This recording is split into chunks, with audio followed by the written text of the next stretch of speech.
saya boleh bertanya-tanya mengenai kelas SCR? Oh boleh, silakan duduk. Baik Bu, terima kasih. Assalamualaikum warahmatullahi wabarakatuh. Halo teman-teman dan semuanya. Kenalkan, saya Erlina dari kelas 6A. Hari ini tepatnya di Sekolah Al-Azhar Sukabumi Cibubur, saya akan berbincang-bincang bersama Ibu Kepala Sekolah dan Ibu Wakil Kepala Sekolah mengenai kelas SCR yang bertema Bunda Khawatir Anak Main HP Terus. Yuk simak perbincangan saya, Bu Wiwit dan Bu Neti. Penasaran? Yuk kita ikuti. Ibu, apakah siswa-siswi sudah siap menggunakan gawai? Berdasarkan penelitian American Academy of Pediatrics pada tahun 2016, anak-anak sudah bisa dikenalkan dengan penggunaan gawai. Namun ada beberapa hal yang perlu diperhatikan terkait dengan perkembangan tahap anak-anak. Nah, durasi paparan layar atau screen time adalah hal yang paling penting untuk diperhatikan. Nah, hal ini perlu dikelola bersama oleh orang tua, pengasuh, dan guru.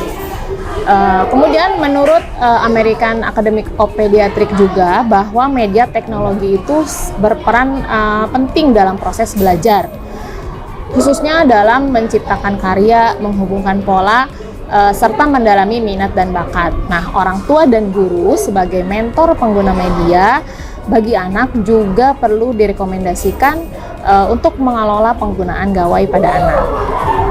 Pertanyaan kedua, bagaimana dengan anak kelas 1 di usia 6 tahun? Sudahkah siap menggunakan gawai, Bu? Untuk anak usia 6 tahun, kelas 1 ya, insya Allah sudah siap menggunakan gawai, namun dengan beberapa catatan, yaitu harus ada kesepakatan antara anak dan orang tua serta guru. Misalnya, menentukan batas waktu penggunaan media secara konsisten, menentukan tipe penggunaan media secara konsisten, dan orang tua harus bisa memastikan bahwa penggunaan media ini tidak mengganggu pola tidur, aktivitas fisik, dan kesehatan anak. Terima kasih, Bu. Pertanyaan nomor 3, dengan mengikuti program SCR, apakah siswa-siswi akan menatap layar seharian? Jadi, anak kelas SCR tidak menatap layar alat belajarnya secara terus-menerus. Jika 1 jam pelajaran itu adalah 35 menit, maka durasi siswa menatap layar itu antara 15-20 menit. Dan guru juga akan menghimbau siswanya untuk mengistirahatkan mata setiap 20 menit menatap layar, maka 20 detik istirahat. Baik, Bu. Apakah program ini berbahaya bagi kesehatan mata kami yang masih anak-anak? Tidak, karena Smart Classroom tidak membuat anak-anak menatap layar seharian. Skenario KBM yang dibuat oleh guru mengintegrasikan penggunaan alat belajar dan interaksi sosial melalui tatap muka. Lalu penggunaan alat belajar di luar kelas juga dapat diatur menggunakan fitur screen time. Oke, Bu, apakah keterampilan motorik kami akan terhambat? Tentu tidak, karena keterampilan motorik halus siswa juga akan tetap dilatih dan menjadi bagian dari penggunaan teknologi. Contoh, anak-anak tetap dapat menulis buku catatan menggunakan tulisan tangan, artinya tidak mengetik. Kemudian banyak atau ada beberapa aplikasi dalam alat belajarnya seperti mind mapping, brainstorming, dan lain-lain untuk melatih motorik halus pada siswa. Oke, Bu, pertanyaan terakhir, apakah kreativitas kami akan terhambat dengan menggunakan teknologi? Jika siswa hanya menggunakan teknologi sebagai content consumption, mungkin iya, kreativitas mereka akan redup. Tapi jika dikelola dengan baik, maka teknologi ini justru akan mengembangkan kreativitas. iPadOS adalah pilihan yang sangat baik untuk mengembangkan bakat dan minat siswa.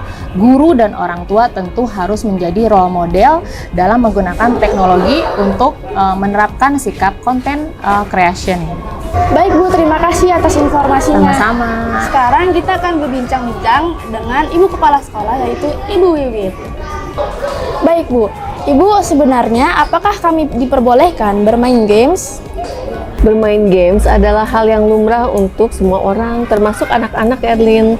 Namun kita harus pandai-pandai untuk memilih games apa yang dapat kita mainkan dengan aman. Beberapa games dapat mengasah imajinasi, kreativitas, dan juga melepas stres. Tapi banyak juga games yang dapat memuat konten negatif yang bisa merusak kognitif dari anak-anak. Untuk membantu anak-anak, orang tua dapat mengambil peran dengan membuat kesepakatan dalam membantu mengatur proporsi waktu produktivitas dalam penggunaan gadget dan juga dalam waktu bermain gamesnya. Jika anak-anak dirasa sudah dapat bertanggung jawab dan memiliki prestasi yang belajar yang baik, orang tua dapat memberikan reward dengan memberikan waktu yang lebih untuk proporsi bermain gamesnya. Apakah saran dari Ibu agar antara orang tua dan kami dapat tercipta dialog yang dapat membuat nyaman dan kami dapat lebih terbuka dengan orang tua? Ya, baik Erlin. Orang tua dan kalian dapat melakukan suatu diskusi atau obrolan dalam suasana yang santai. Kalau ini dilakukan secara rutin, suasana ini akan membuat anak merasa nyaman dan akhirnya lebih terbuka terhadap orang tua. Ia dapat menyampaikan kecemasannya dan belajar menyampaikannya dengan jelas apa yang dia rasakan. Tingkah laku komunikasi dengan jernih dan terbuka ini nantinya akan disosialisasikan dan juga dibawa dalam lingkungan online-nya. Kemudian orang tua juga perlu untuk mengetahui apa yang membuat anak senang belajar. Misalkan dengan penggunaan alat belajar ya. Yang pertama, apakah alat belajar ini senang digunakan anak karena dia jadi memiliki kesempatan untuk menggunakan iPad-nya. Yang kedua, apakah karena penggunaan alat belajar ini membuat proses belajar menjadi lebih bervariasi, menarik, dan memudahkan memahami materi. Jika ternyata jawabannya yang pertama, penggunaan alat belajar karena membuat dia jadi senang, karena punya kesempatan nih untuk pakai alat belajarnya, maka orang tua perlu memberi pengertian bahwa skenario pembelajaran sudah disusun dengan baik oleh Bapak Ibu guru. Jika anak memperhatikan dengan seksama, ia pasti akan berangsur semakin senang dengan proses belajarnya. Kemudian, anak perlu didorong juga untuk tidak merasa ketakutan atau harus merasa aman ketika melakukan suatu kekeliruan, karena itu merupakan suatu proses belajar.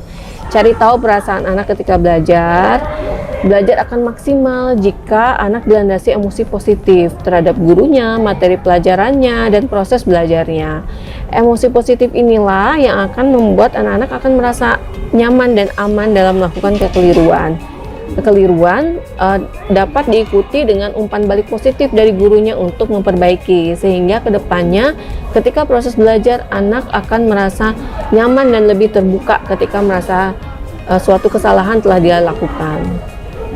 Baik Bu, kapankah media sosial dianggap berbahaya Bu? Ancaman utama dari konten media sosial adalah keberadaan role model yang tidak berkualitas atau bahkan menyesatkan seperti hoax dan bullying serta konten-konten negatif yang lain.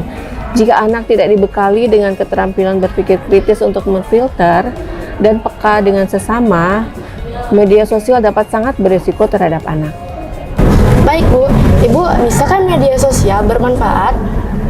Oh tentu Elin, media sosial itu senjata untuk memperkeras volume suara kita. Coba Elin pikirkan apa makna kalimat ini? Menurut saya, melalui media sosial, kita bisa menyebarkan dengan lebih cepat dan lebih luas informasi positif dibanding dengan cara konvensional seperti berbincang-bincang. Wah, tepat sekali.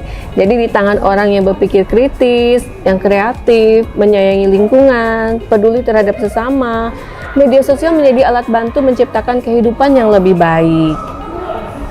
Baik Bu, mengapa ya Bu? Anak-anak seusia kami, bahkan yang lebih kecil sekalipun, dapat terpaku pada media sosial.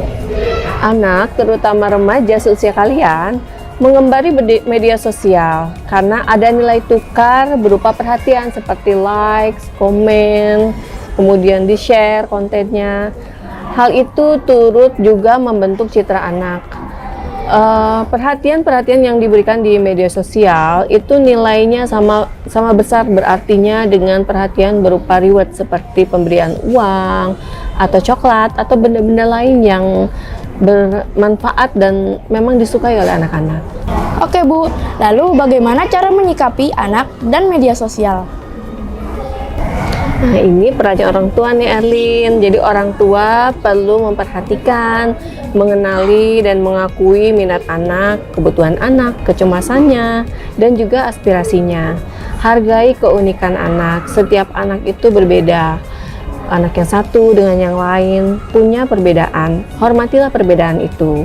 Kemudian, anak yang mendapat perhatian yang memadai dari keluarganya, dari gurunya, dari lingkungan sekitarnya, maka dia tidak akan lagi bergantung pada media sosial. Oke Bu, pesan apa yang ingin Ibu sampaikan pada kami terkait kegiatan kami dalam menggunakan media sosial? Baik, setiap tindakan kita di dunia digital menyisakan jejak digital. Jejak tersebut dapat berupa riwayat situs yang dikunjungi, foto-foto, video yang diupload, komentar yang kita upload di media sosial, dan bentuk-bentuk jejak yang lain. Pastikan kita tidak menyisakan jejak yang dapat merugikan diri kita sendiri saat ini maupun masa yang akan datang. Lalu, kita juga bisa membagikan informasi apapun melalui media sosial. Namun yang perlu diperhatikan, bukan berarti semua informasi baik untuk dibagikan. Pikirkan sejenak sebelum kita membagikan suatu konten dalam media sosial. Yang pertama, apakah informasi ini layak atau baik untuk kita bagikan?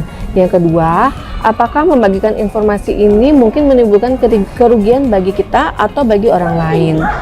Kemudian, tidak hanya kita, Erlin, orang lain juga ingin agar privasinya dihargai. Apabila seseorang tidak berkenan membagikan informasi tertentu kepada kita, kita harus memahami dan menghormatinya. Hindari memaksakan keinginan untuk tahu, apalagi sampai menyebarkan kepada orang lain. Baik Bu, pertanyaan terakhir, pesan apa yang ingin Ibu sampaikan pada orang tua kami dalam mendampingi kami menggunakan media sosial? Baik, Ayah Bunda dapat mengingatkan Ananda untuk mengatur siapa saja yang dapat melihat informasi pribadi.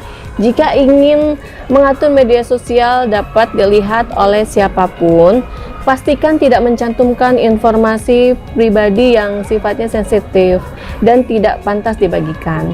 Ingatkan juga Ananda untuk selalu mempertimbangkan konsekuensi dari setiap informasi yang dipertunjukkan dan diupload. Oke Ibu, terima kasih Ibu Nepi dan Ibu Iwit atas bincang-bincang kita pada hari ini. Semoga bincang-bincang kita pada hari ini dapat memberikan informasi kepada siswa-siswi dan orang tua kelas SCR maupun yang berminat untuk masuk kelas SCR. Terima kasih kembali, Amin. Yuk adik-adik masuk kelas SCR, seru loh. Itu saja dari saya, kurang lebihnya mohon maaf. Assalamualaikum warahmatullahi wabarakatuh.